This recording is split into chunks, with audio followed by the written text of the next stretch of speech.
যে সৌখ্যের বাংলাদেশে ভোট ডাকাতি করে পাশে টক্সি দিয়ে আনোয়ার সাহেবের দাড়ি পাল্লার বিজয়কে রুখে দিবে, তারা দেখে থাকো আজকে নূর আহমদ আনোয়ারের দাড়ি পাল্লার গোলাম আজমের ডাক্তার শফিকুর রহমানের জয় বিজয় ইউপিআর সৃষ্টি হয়েছে। এই বিজয় ছাত্র সমাজ থাকতে কখনো রুখতে পারবে না ইনশাআল্লাহ। ছাত্র সমাজ 24 রক্ত দিয়েছে বৈষম্যহীন বাংলাদেশ বিনির্মাণের জন্য, আবার রক্ত দেবে ইনশাআল্লাহ।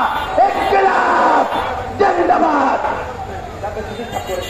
সংগ্রামী মুখ্যবাসী এই পর্যায়ে আপনাদের সামনে গুরুত্বপূর্ণ বক্তব্য রাখছেন বাংলাদেশ জননী শ্রমিক কক্সবাজার জেলার সংগ্রামী সাধারণ সম্পাদক ওকিয়ার কৃতি সন্তান